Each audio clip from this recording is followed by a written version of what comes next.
Greetings, Beth Warriors. Greetings. Greg is back. So are you. Welcome to the Results Kill Excuses channel.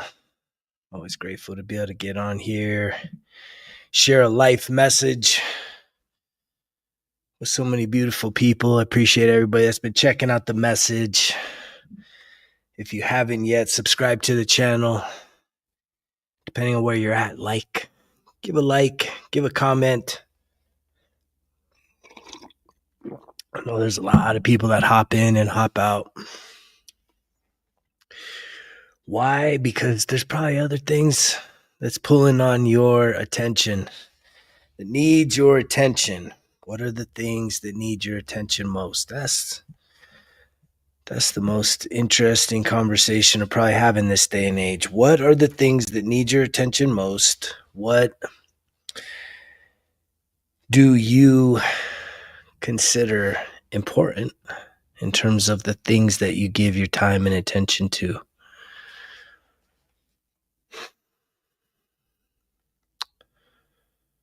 I think if we're overwhelmed in life, then probably more times than not, we don't care what takes our attention away, right? We get easily distracted by these, right?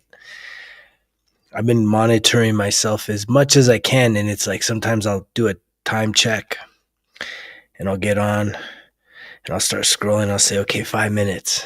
And then before you know it, it's been 10 minutes. It's been 20 minutes. It's been 2 hours, 3 hours. How does that happen? Does it happen to you? I know it sometimes happens to me, sometimes.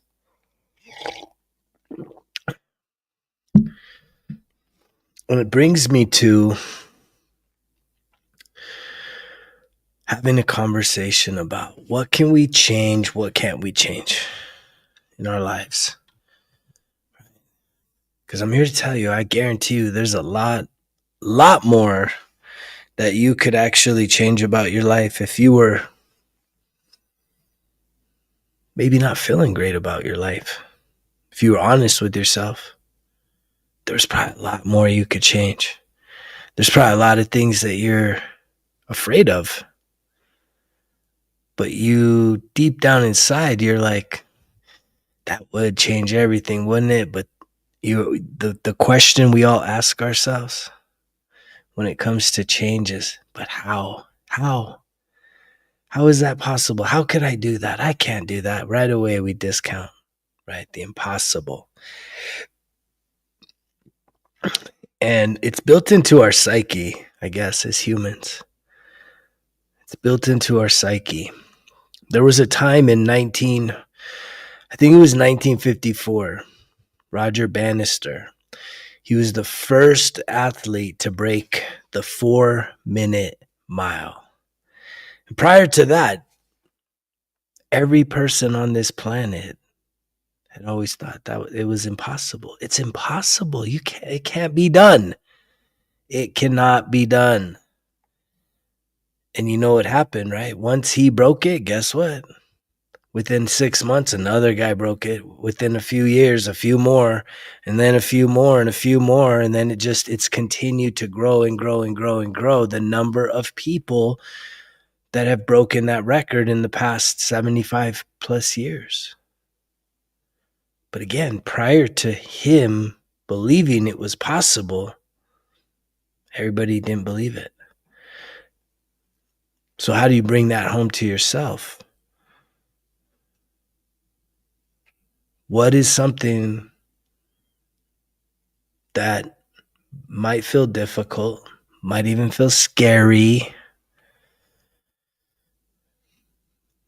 but you could change it? You could. It may create a lot of discomfort. It may be taking a big leap of faith, but you could change it. There's probably something there. There's really probably something there. We all got something, but it feels like, oh, I can't do that. I can't. It's too hard. That's too scary. That's too much. And yet,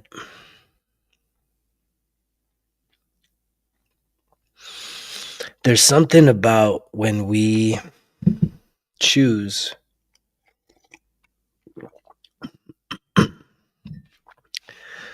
to not take risks, to play small, to give into our fears, our doubt.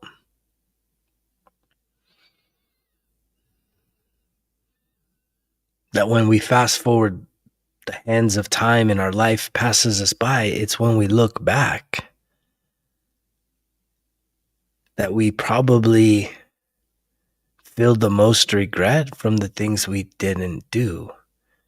And I'm here to tell you that the time to do something isn't tomorrow. It's right now. It's right now. Does it make sense to you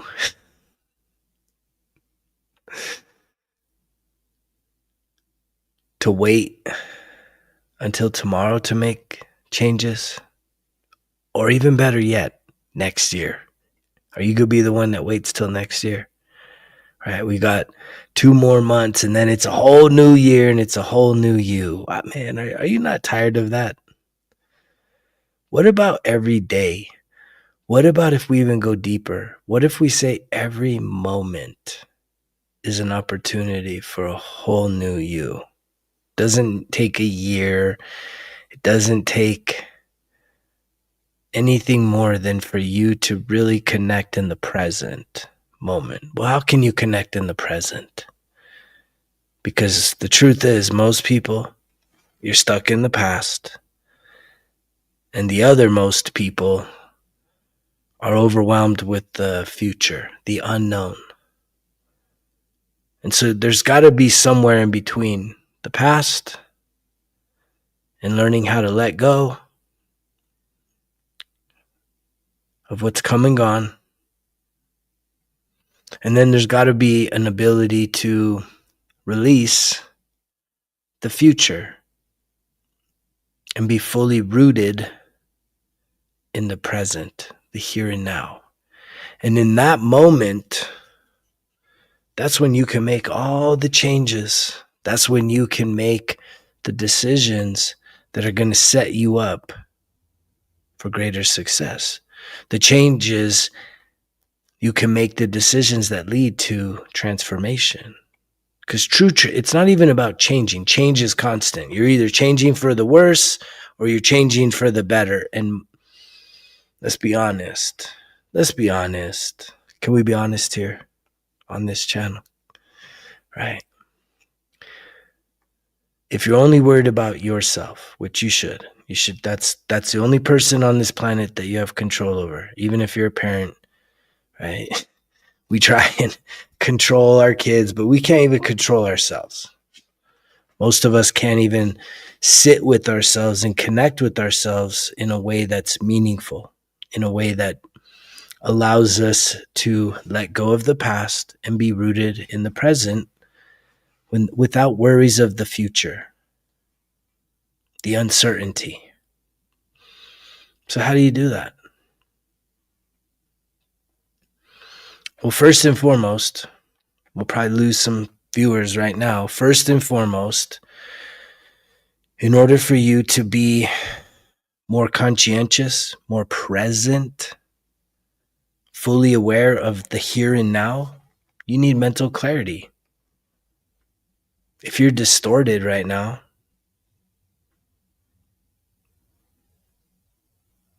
you're not in the present moment. And distorted means if you have any chemical distortions within your mind.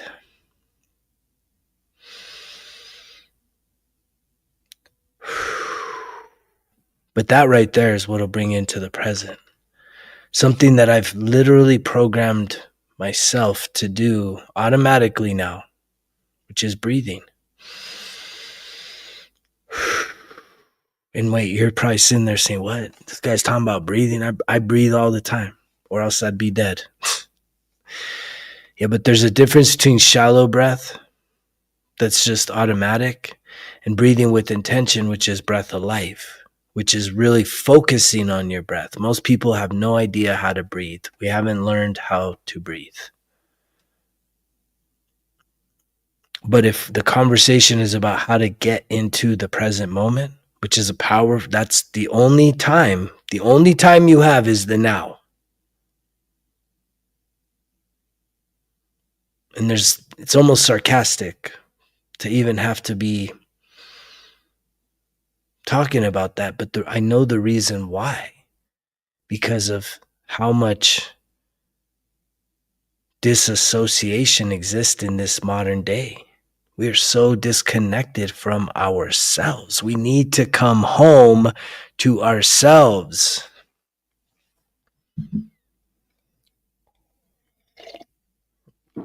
Are you ready to come home to yourself? When will you come home to yourself? What does it require for you to come home to yourself?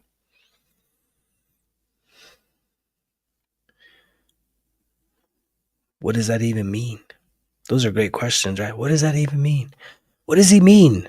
That's how I know that you're here to learn. Because I can promise you this message isn't just to be entertained. There's plenty of that. There's plenty of people wanting to entertain you with jokes and talking about, things that really don't matter, things that don't really touch your situation. They're just trying to inform you and give you their opinion and their expertise about, all the issues of the day.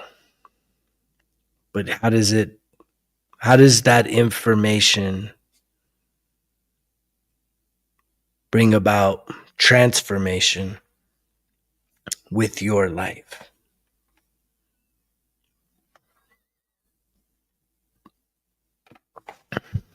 If you got one of these, every single one of us has the information of the entire world, of our entire history at our fingertips. How much more information do you need? How much more do you need to be entertained? Are you that bored? Have you not awoken to the place that allows you to realize that if you're sitting around bored and you're like, I'm bored, I need to be entertained, as if somehow, you came across this message, which is a mirror. And if you're looking into the mirror, what you should see is an opportunity for you to start really investing some time, some energy, some focus into figuring out yourself. And there's nothing boring about that. It's actually probably the most incredible journey that you could ever go on. Truly figuring yourself out from the inside out.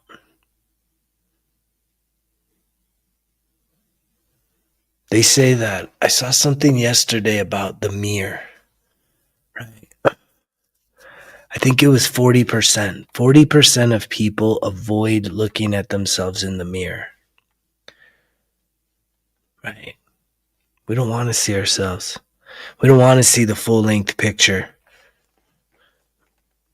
right? When we see ourselves, it's like, have you ever seen a picture of yourself and, man, you don't even recognize that person? You're like, oh, man, you're so disappointed. Maybe even some of you are disgusted with who you are. You hate seeing pictures of yourself. I've been around people that, man, it's like they're so controlling of their image that it's like, you take any picture, let me see your camera. They go through and delete everything that they don't like about themselves. If there's anything that is not whatever they're trying to control, it's got to be deleted. And that's just like a level of self-hatred. It's this impossible feat of perfection, thinking that everything has to be just right. Everything has to be so perfect. And yet, perfection is actually a self-sabotaging pattern. Because in this life,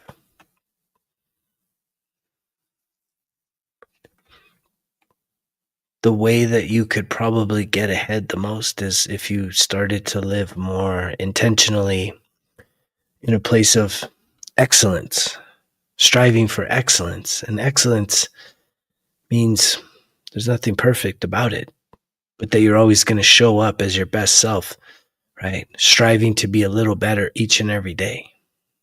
Good evening. But these are the conversations that most of us don't want to have. And thus, I'm not here to try and tell you how to live your life. Continue living your life in any way that you feel necessary. But I know that there's a whole nother group of people like myself that at some point you just say, man, I'm sick and tired of this. I'm sick and tired of this shit. Whatever I have done to get to this place, I'm not happy with it. And I need to figure out a new path, a new route, a new way of being. And the thing is that anything that you don't change about your situation, guess what? That means you're choosing it. You're choosing it. Why do we choose things that hurt us, harm us, hold us back, keep us playing small?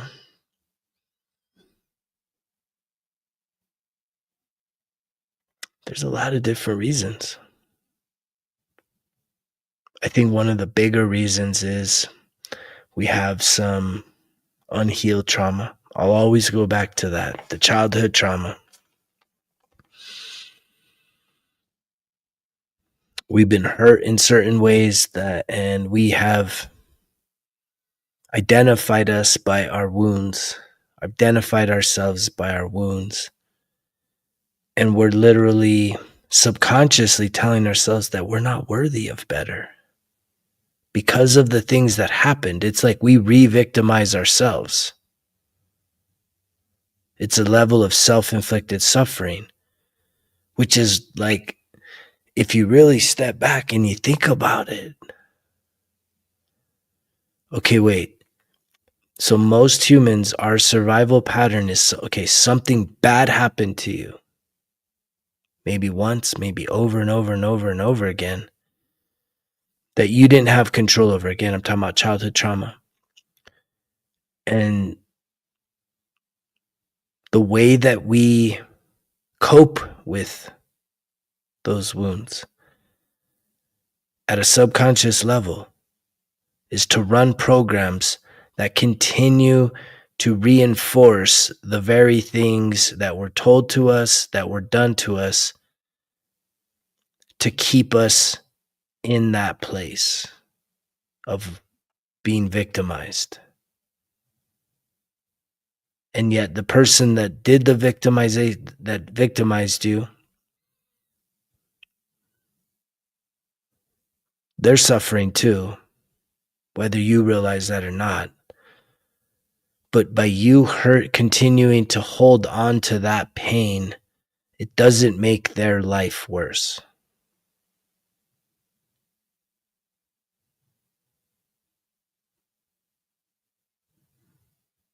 But it also doesn't make your life any better. And one of the things that I've learned along my 14-year journey, and I've learned many things. I had someone send me a picture tonight. It's 5 years ago, in the midst of little over 5 years ago, the summer of 2020, right? Full-blown pandemic. Oh, man. And I was living I continue to live my best life, but I was living my best life. Me and my kids, it was cool because my buddy sent me this picture and it's kind of shadowy, especially with the glare and all that. But if you never, that's Delicate Arch in Moab, Utah. And the three people in the middle is me and my son and my daughter. And we were just starting. This was like the first few days of like a 1 month road trip all over the north, all the way up from New Mexico to Montana, over to the Pacific Northwest, the Olympic Peninsula, all the way down into the California coast, and just, man, wild and free. We were just living so wild and free. And when I saw that picture, my responses was, so much has changed since that day over 5 years ago. Think about it. That's an interesting comment, huh? And I thanked him for sending me that reminder, but it's like, so much has changed since that day 5 years ago. Dramatic changes. Wow. And I got the receipts. Like, again, remember, this is the thing you need to listen to and really hear, because if you're hearing me, that means you're learning. You're here to learn. You're here to reflect about yourself. I don't tell people how to live their lives. And I'm definitely open through my own experiences to share my experiences to hopefully inspire change in you. Action. Change is an action. But yet change is also a constant. And so when you're living idle, when you're kind of just I'm bored. I'm a bored human. I got nothing to do. I'm bored. Let me just scroll for countless hours. Let me just watch my favorite teams and be entertained, and just, I'm bored. I don't got a purpose. Can't figure it out. And it's like, again, you're alive, but you're not living. If all you do is consume, think about it.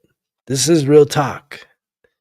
If you're a big time consumer of media, consumer of sports, consumer of just music and entertainment and TV shows, and consumer of media, television, movies, right? If you're a consumer of foods, got to be a big foodie and consuming. What does that say about yourself? Is that what this life was about? You came to this earth to just consume all you could? Just indulge in all the indulgences and just be alive but not really live? I'm not here to shame you. Right? This message is specifically meant to reach people that are ready to really take action, to hear this message and respond with action, to be like, you're either coming out of a crisis moment or you're about to go into one. And it's just, when those things happen in life, who do you show up as? Do you get worse or do you get better? Do you say, you know what, this is what I need to change? I always think about people that I know personally that have totally changed their life, their habits, their patterns, their behaviors, when they get the heart attack, right? The heart attack happens and it's like they change their lives. Some people don't, right? Some people don't. I was shocked to hear that my father, who just died this summer, I think he survived 7 heart attacks. Seven heart attacks, man. I'm like, oh my goodness, 7 heart attacks. I mean, that, like, a lot of people would be like, wow, man, well, something's seriously wrong with him. I'm like, that dude's got a strong heart, because that means he was carrying, from my perspective, he was carrying a heavy load emotionally, like, just, but his heart was just resilient that it could bounce back. Most people, you get taken out. That dude, 7 hearted. What? Or the person that gets cancer, right? You get the cancer diagnosis, and the next thing you know, it's like the heart attack, the cancer. Next thing you know, the person's eating healthy, exercising, running, triathlons and marathons, and waking up early and meditating and yoga and journaling. And it's like, wow, right? I know that's what it took me. I had to hit my rock bottom, crash and fucking burn. And not just once, multiple times. But this most recent one, when I say recent, I'm talking going on 14 years ago, right? To hit that rock bottom and say, oh man, I can't keep doing this. I got to change. I absolutely got to change. No matter what it costs me, right? I don't care what it costs, right? Cost was not a part of my change. When I made the deal that I was going to change my life, cost, what it cost me, was there was nothing I wasn't willing to do. To be free, to be trusting, to trust myself, to be free from my self-inflicted suffering. Can you imagine how that'd feel? If you're someone that's still suffering. But don't let me talk you out of that. Trust me. If you think your purpose was just to be here to consume things, to carry around guilt and shame and be angry and have a shitty ass job and barely getting by, barely paying the bills, or never really getting some free time, never really getting to do the things you wish you could be doing. If you think that you got put here as like a punishment or something else, you have missed the assignment on this planet completely. You've completely missed the assignment. You've gotten caught up. As did I. I got caught up. I'm always speaking from the filter of my actual experience. Walking the walk, talking the talk. I definitely got caught up. It was all about the image. It was all about the image. Trying to be perfect. I needed to be perfect. And then guess what? I racked up the DWIs. I racked up the domestic. Not perfect no more. Uh-oh, what are we going to do now? We're going to still run for political office. We're going to still get on here and create a fucking channel that inspires people to transform their lives. Don't got to be perfect. Because here's the problem, right, that I've experienced, right? You start following, it's sort of like going to a counselor if you have an addiction problem. It's like going to somebody that's like a therapist or a recovery specialist, and they've never had an addiction problem that they've overcome. It's all knowledge, right? It's all information, right? When someone's just trying to regurgitate information that they learned, but they haven't actually experienced, they ain't been in the fires, it's not as potent. They're going to tell you, here, do these things, but they don't know. They're going to tell you studies, cases, all these things. They're going to give you knowledge, right? They're not going to actually tell you through firsthand experience, right? I think it's gnosis and epignosis. Head knowledge versus heart knowledge. Heart knowledge means is you've been in it, man, the fires. You've been in them dang fires. And I know I've been through a lot of fires. And I've used those fires to refine me, not to define me. I used to carry around the guilt, used to carry around the shame, used to be defined by all the mistakes that I've ever made. Carrying it around like a weight, like, I'm somehow bound to this. And what I've realized throughout my journey, which is a spiritual journey,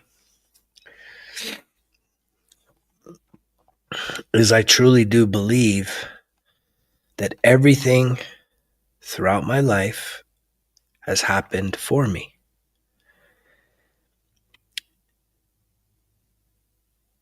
And that's something that probably takes a lot of courage to really fully accept. There's some of us that may say, oh yeah, well, that one good thing that happened was for me, and this was for me. No, I'm talking everything.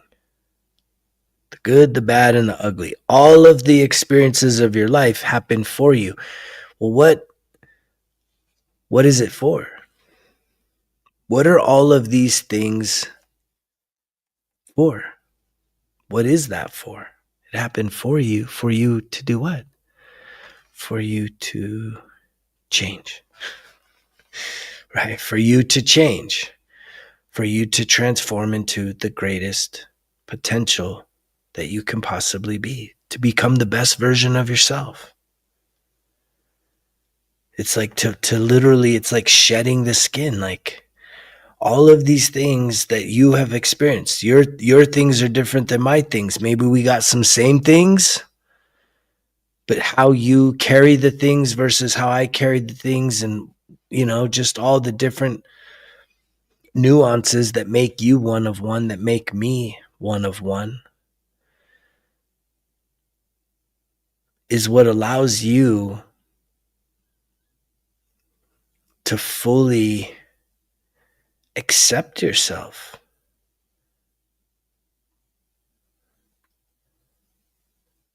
And a lot of people are missing that part.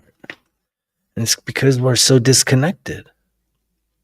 People are so disconnected with themselves. To sit with yourself, to give yourself some credit, to give yourself some encouragement. Because I know you're giving yourself a lot of criticism, a lot of doubt, a lot of fear.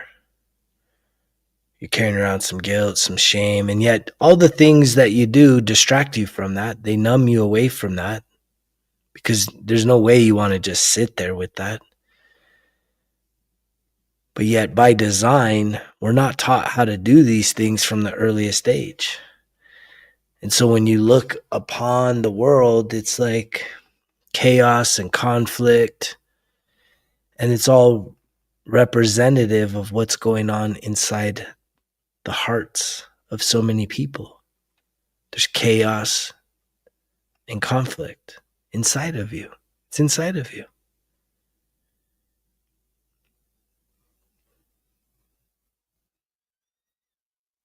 And one of the things that I have done, and it's something that I teach those that I coach with,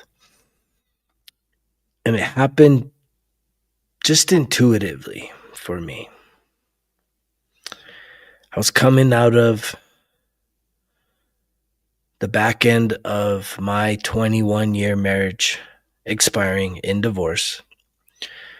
And I was at a pretty low place, mentally, emotionally, spiritually. And this was only 5 years ago, right? 5 years ago, it was like, man, that's what I'm trying to say. Like when I see that picture, 2020, right? Me and my kids, there's no wife there, right? We're going on a 1-month trip, me and my kids. About what I was 6 months divorced. I was still trying to figure myself out, but I was on the right path to get to where I'm at right now, as I just saw 3333. I was on the right path. I'd already been sober for 8-9 years, was getting therapy once a week.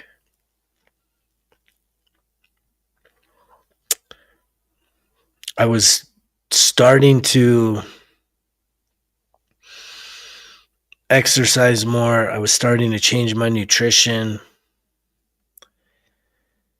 And I was trying to figure myself out, because I can tell you the feeling I had, like right when the moments after the divorce was kind of finalized, I just remember breaking down and being in such a pity party state, right? Like 41 years old. And I look back and it's humorous now, but it was just a raw emotion. It was like, who's going to love me now? Right? Who's going to love this guy? I'm 41 years old. I was like, man, I'm just feeling like I had let my whole life, like, what a waste, what a failure. I can't believe I failed. And it's just like, what is there to live for? And I always knew what there was to live for. But it was definitely something that I would have to sit with. I've sat with those emotions, but I was pretty down on myself. And I picked myself up and I started just moving forwards as I have with any challenge in my life. Right. And I think that we all have some of that in us. I just think sometimes because of our circumstances, we can become very codependent. We can become very insecure, and we kind of lose our confidence. We lose our ability to really tap into that courageous being that we have inside of us, which is really just the divine being, which is perfect. The divine aspect of your spirit is perfection. There ain't nothing wrong with it. It's all the distortion that happens throughout the course of our lives of trying to like be something that we're not, pretending to be things and trying to get acceptance because who just wants to do life all alone? And yet when we abandon our truest self out of fear of loneliness, what do we get? Do we get authentic, amazing, incredible, genuine connections with other people? Or does the law of attraction kick in, and when we're insecure and when we're needy and when we're clingy and when we're just seeking external validations, that we attract people that are in the same frequency?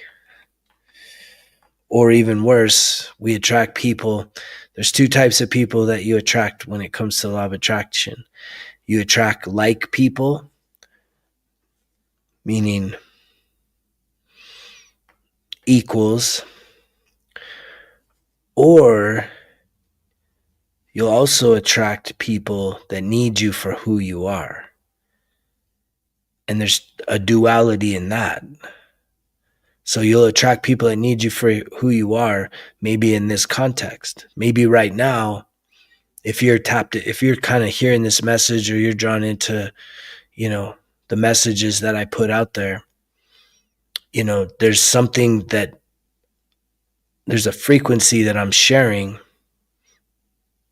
right? That's just like a radio frequency, and you're tuning into that in your own world. You're like, man, I really want to figure out how to heal my childhood trauma and how to get sober and how to really start to put in the work, to figure myself out and heal my trauma and, become the best version of myself. Like, these are things you're contemplating, and then boom, I pop up and you're like, whoa, this is interesting. Why is this guy's talking about some of the things that I've been thinking about?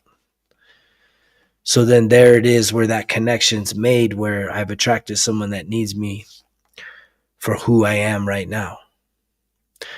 However, you'll also attract people that want to take advantage of who you are, right? They want to take from you.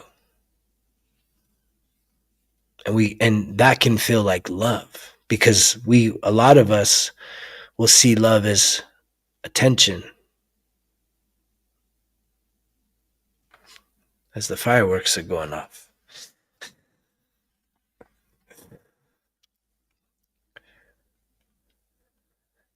Who gives us the most attention can be love.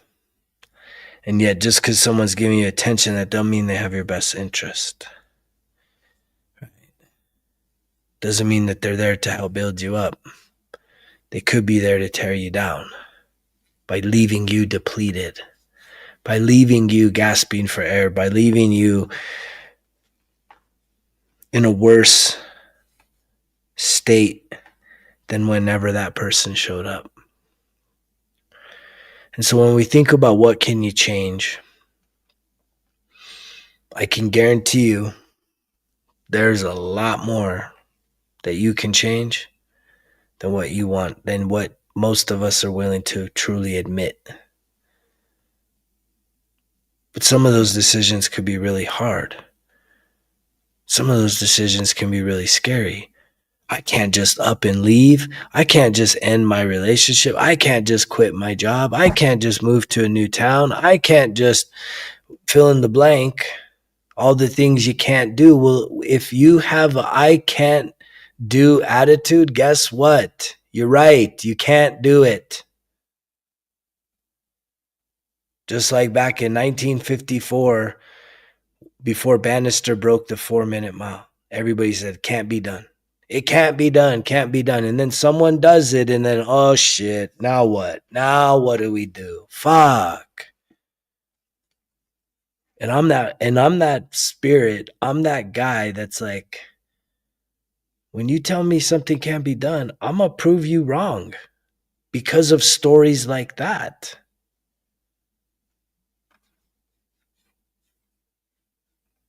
There's no better feeling than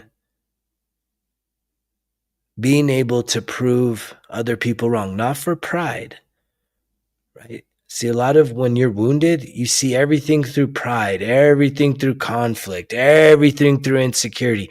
That's not what I'm talking about here. I'm talking about testing the limits of anything that someone is trying to project as a limit for your life.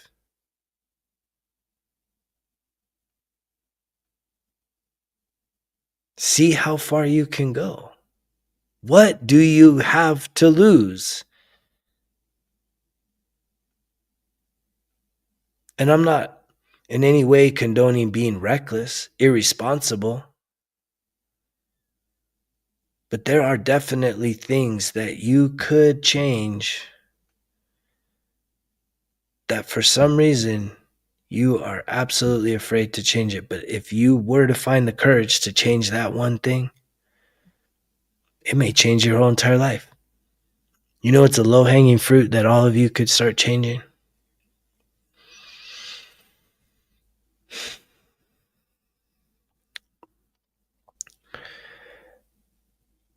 That I think would benefit everyone. Yeah, that was a generalization because I believe in the power of it so much. I wonder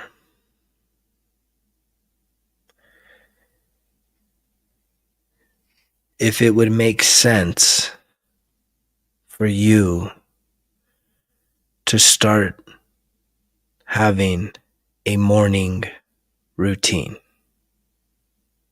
Morning routine? Morning? I ain't got no time in the morning. You're right. So you don't need the morning routine because you ain't got no time in the morning. However, I would challenge those of you that say you ain't got no time for a morning routine or I don't know where to start on the morning routine, right? Is that when you create a morning routine, what's happened in my life, and I've many people here on this channel, they have started to integrate morning routines, and through their testimony and definitely mine, what happens is when you create time for yourself, for reflection, and part of my morning routine boils down to a handful of things, right? The minute I wake up, I'm already starting with gratitude affirmations in my mind. I literally try and think of 5 to 10 things I'm grateful for. Before I really even open my eyes, I'm waking up and I just start giving myself positive affirmations. Things I'm grateful for. Grateful for a restful sleep, grateful for a new day, basic stuff. Grateful for the cozy bed, grateful for the coffee I'm about to drink, grateful for the journaling I'm going to do today, grateful for positive affirmations, grateful for my family, I'm grateful for my health, grateful for my heart, right? Just gratitude. Doesn't matter. Grateful if you have a dog. You could be grateful for anything. But that's a major shift, don't you think? That's something that you could change, right? And I would guarantee you that if you started doing that for the next 30 days, every morning, that you would start to notice a difference in your mood, in your attitude. Would it carry you throughout the whole entire day? No. No, it wouldn't carry you throughout the whole day, because you're just this is the baby steps. This is just the beginning. This is planting seeds. You're not going to have a fucking harvest. But see, we're so impatient. We're so impatient, right? If I was selling quick fixes, fuck, we'd probably have 1,000 people on here right now. If I was selling quick fixes, here's a quick fix. Do these 3 things and your life is going to be different by the morning. And then the next day I tell you, try these 3 things and your life's like a broken fucking record. No. You have to start planting new seeds. And most people, at least through my experience, the ones I work with, people I talk to, strangers, and even just observing humanity, there's a lot of negativity in the hearts and minds of people. Good and bad people alike, however you want to define it. There's a lot of negativity. So I start every morning there. And then beyond that, I get on, like I try and avoid the socials, but I do get on and I'll play a positive affirmation, right? Even before I got on here tonight. So the morning routine, the night routine, those things reflect themselves. I was listening to a Wayne Dyer inspiration video. Let's see what he is talking about. Stop preparing. Stop getting ready. You're ready right now. Start living like the divine being you are. Start creating the life you came here to live. Start expressing the love you came here to give. Start being the light you came here to shine. The world is waiting for you. God is waiting for you. But most important. Right. I mean, that's like this real talk. I don't make this shit up. It's ready on my phone. This is the stuff I listen to day and night, night and day. Why? Because there's something that has to happen that is so important and integral as a part of this healing journey, this spiritual awakening, and it's the reprogramming. And it's why the quick fixes don't work. Because from 0 to 10 years old, what all of these negative things that happen to you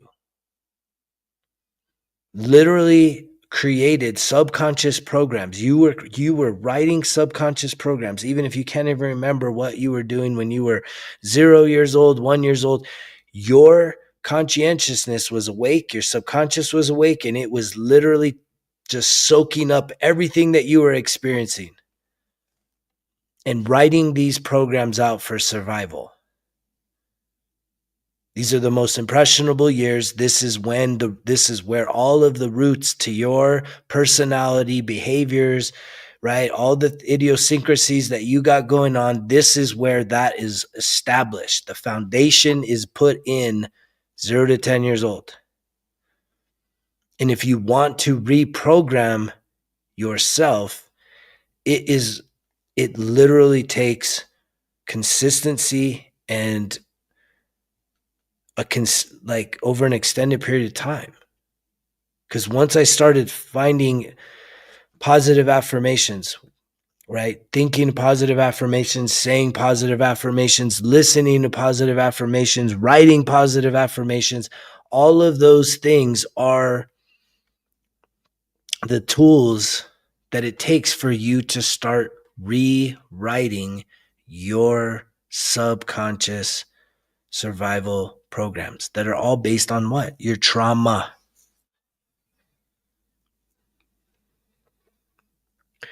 But again, we're bored, right? You're bored. So you need to be entertained. You need to be entertained. Why would that be fun? Were you really? I was literally just here. I was cleaning my house. And as I'm cleaning my house, right? So give yourself permission, give yourself approval, give yourself love. Stop looking outside for what's already inside. Stop seeking from others what you need to give yourself. Stop waiting for circumstances to change before you start living. Start living now. I mean, here 14 years. We're 14 years on this journey. I've seen my entire life has transformed.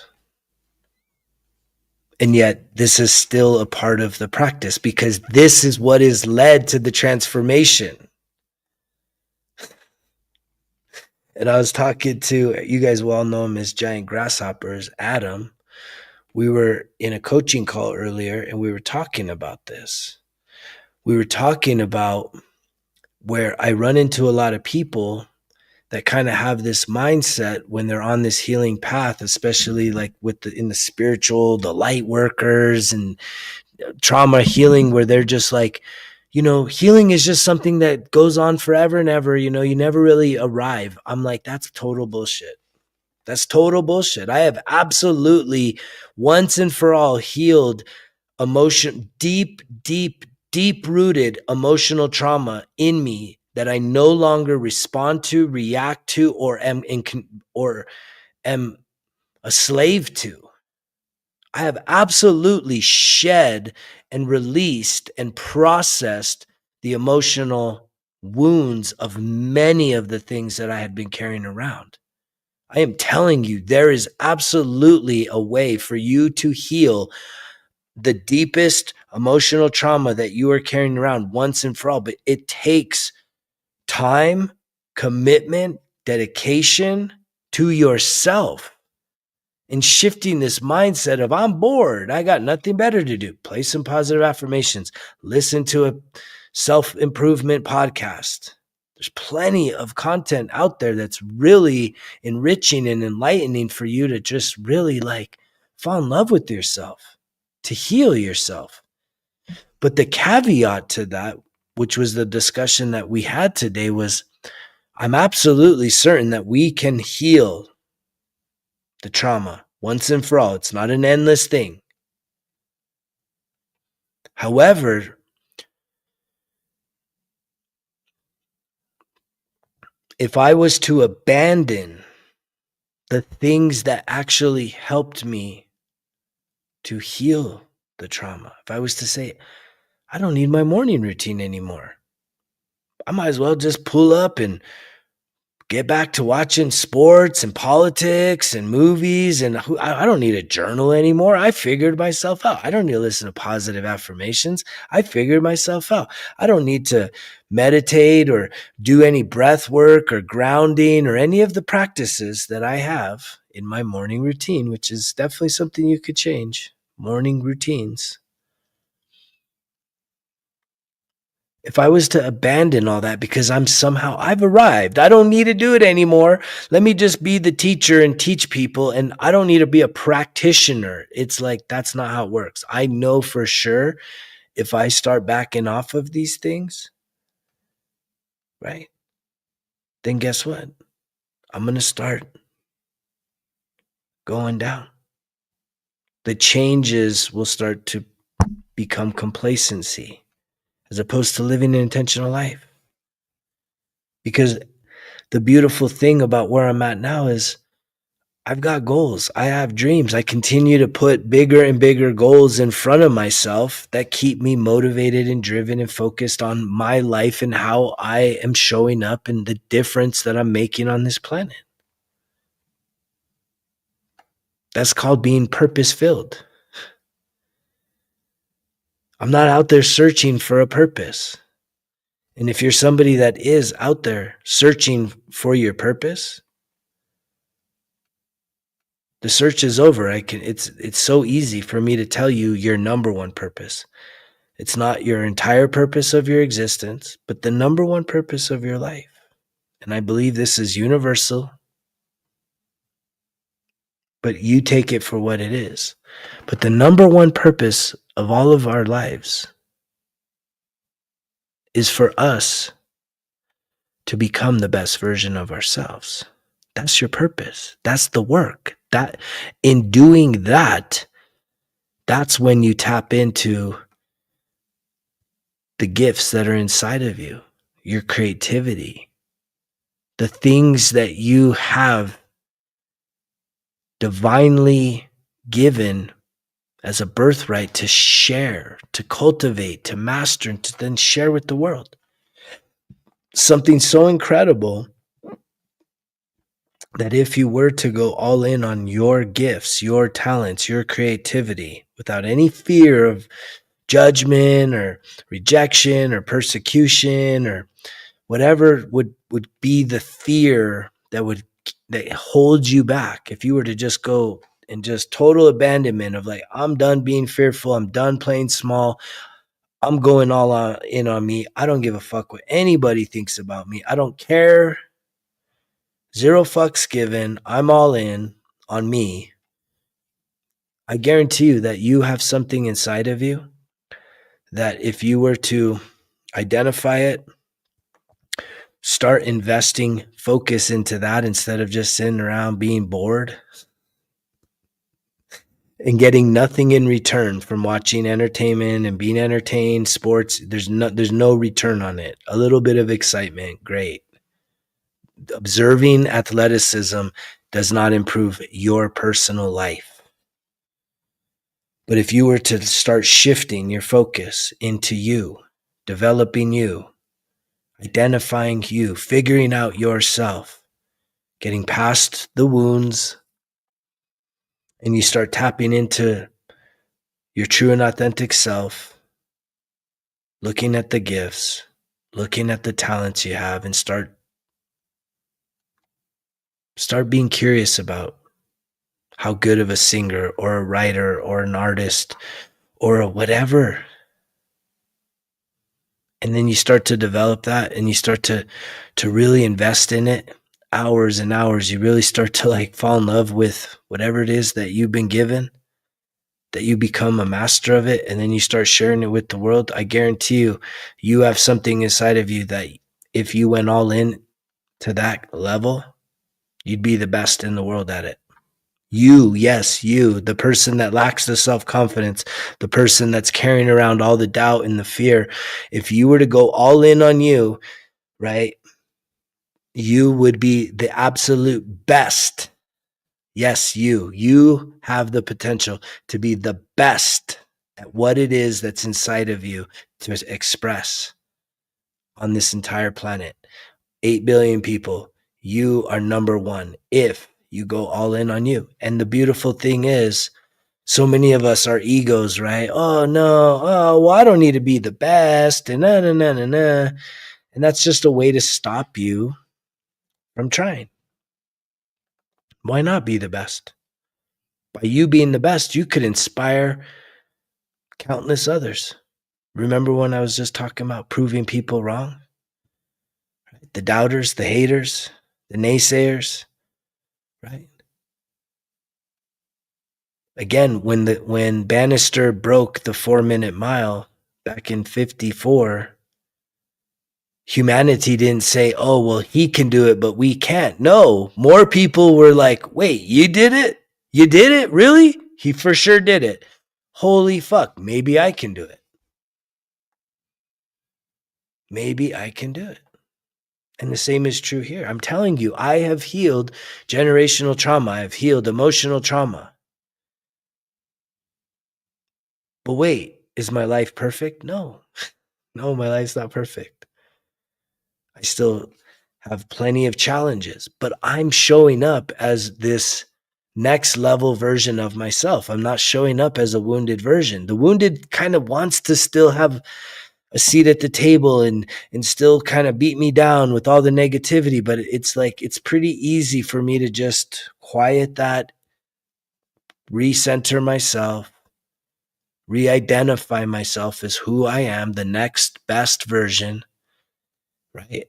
Face whatever problems, whatever challenges are there, and move through it. Don't even got to have a plan all the time. It's just facing problems, saying, boom, I'm just going to deal with this in the moment. What comes up? What feels aligned? What feels right? What's the best move I can make? How do I solve for peace? Internal peace. That's the guiding light. Solving for peace within my heart, within my mind, and within my soul. And I encourage you to start challenging yourself to do the same. And if you're somebody that is looking for some kind of a system, right? For something to like help guide you through this process, because you are sort of curious as to like morning routines, journaling. Never done it. I've never had a morning routine. I'm not even a morning person yet. Yet. We can all wake up a little earlier. How do you wake up earlier? Go to bed earlier.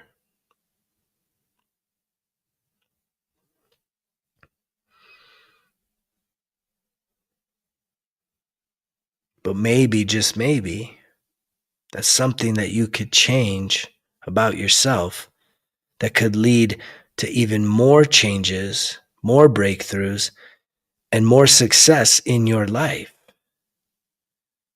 to where you can break beyond the sense of I'm bored and something needs to entertain me outside of myself, as opposed to you just finding what's called intrinsic motivation. It's the reason to get out of bed in the morning, because you have something to live for. You have something to chip away at. You have a purpose now. You're working on yourself. It's a beautiful, it's the most incredible. It is the purpose. Working on yourself, improving yourself. We all have the hero's journey. We've all come into this planet, right? As these divine beings. We're now in a human body. We go through all these trials and tribulations, and it's literally trying to re-identify that we are eternal beings and that we can transcend the pain and the suffering of this world. You can be fully embodied in your humanity, being compassionate, being kind, being generous, being loving, which you need to be for yourself first. Because if you just say, oh, I'm just here to serve others, right? I could sit down and have a talk with you, and I could figure out in 5 minutes whether or not you truly love yourself in a healthy way, not in an ego way. Again, if you filter things in the negative, loving yourself, taking care of yourself, I don't have time for that. I got to take care. I'm here to take care of others. No, you're not. Nobody was sent to this planet to say, take care of other people. That's no one's job. That's a responsibility. And the responsibility doesn't circumvent you making sure that you're still priority number one. You are the number one priority. Because as you heal yourself, as you start to repair the relationship with yourself, I guarantee you, you're going to start repairing the relationship with many, many others around you.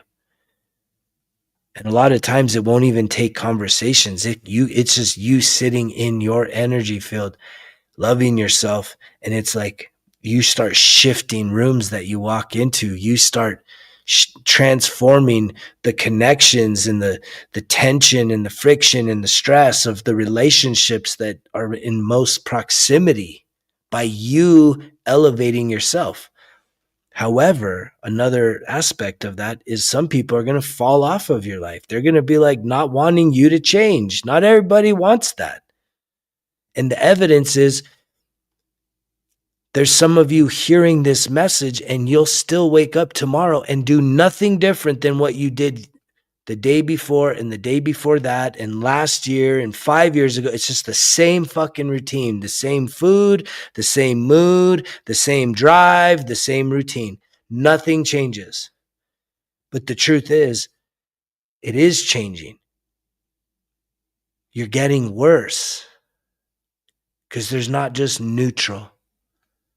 You're either getting worse, downward spiral, or you're getting better, the upward spiral.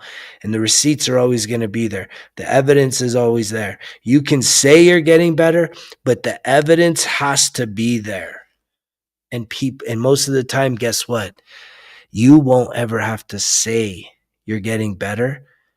When you start to improve your life, anybody here that's ever gone through some transformation, tell me if I'm right. When you start transforming yourself, people notice and they come to you. because something shifted, and it's energetic. When you start to change, people notice, they're like, whoa, what are you doing different? And there'll be people that want to know, what are you doing different? Something's different about you. You look different. Something's different.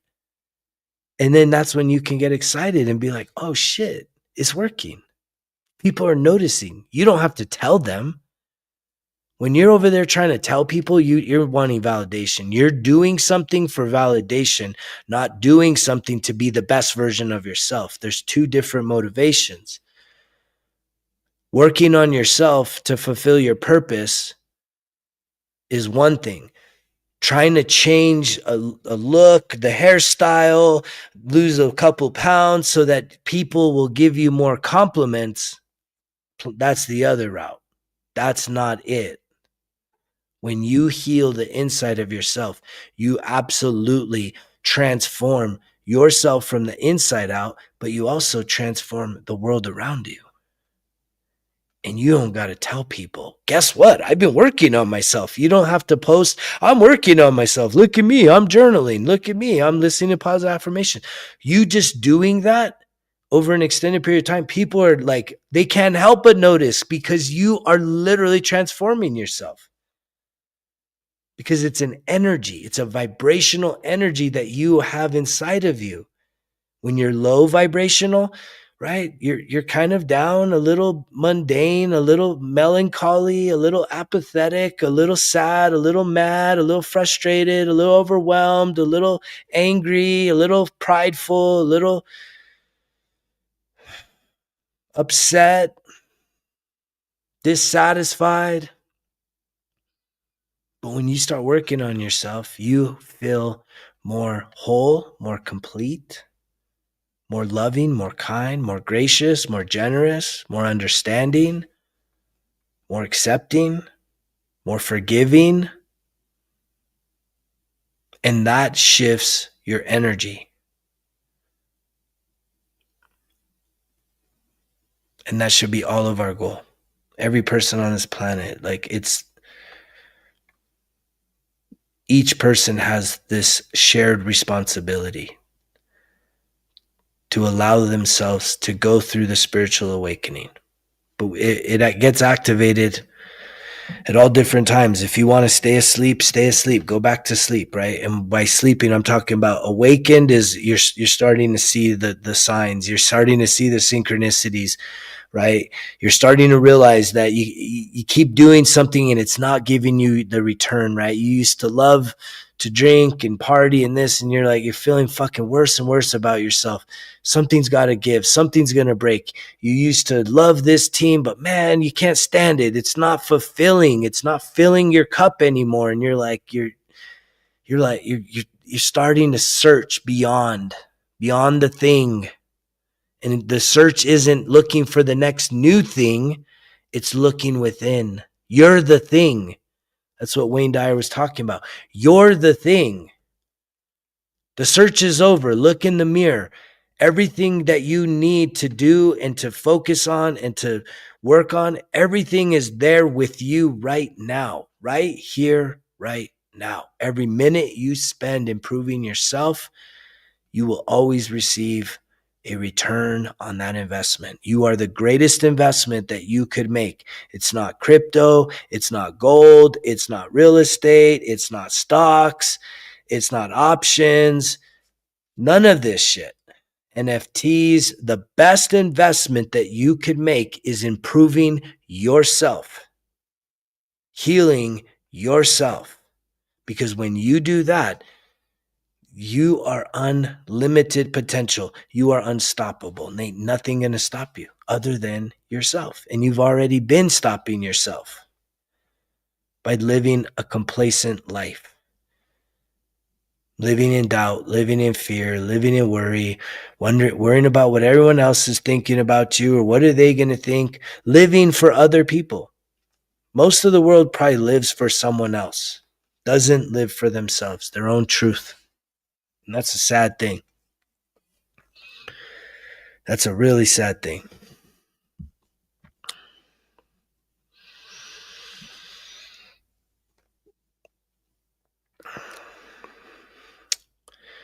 but I'm grateful to get on here. Thank you for everybody that's been tuned in here tonight. I know these messages are not falling on all deaf ears, but I know a lot of people still aren't ready for this.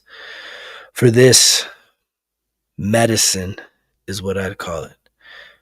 But if you are and you haven't jumped on the 1% Better Everyday Journal bandwagon, I just want to encourage you guys to get on to resultskillexcuses.com.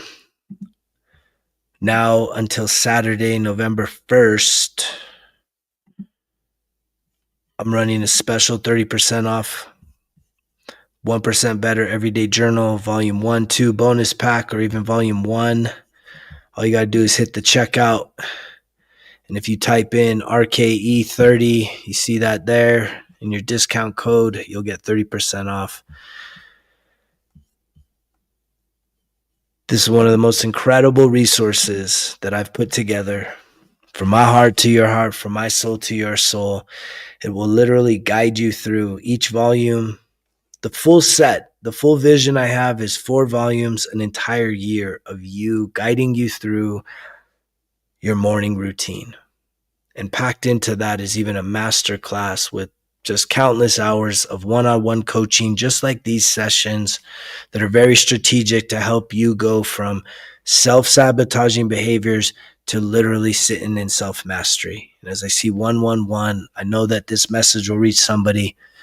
Reach out to me if you're interested in any kind of coaching options. I have a few opportunities available, a few slots. If you're interested, Greg at resultskillexcuses.com. If you haven't yet, subscribe. Share the message. You never know, someone on the other end of your life may need to hear this just as much as you. I love you guys. I'll see you on the next one. You know the drill. Results kill excuses, because if it was easy, it wouldn't be worth it. Greg's out.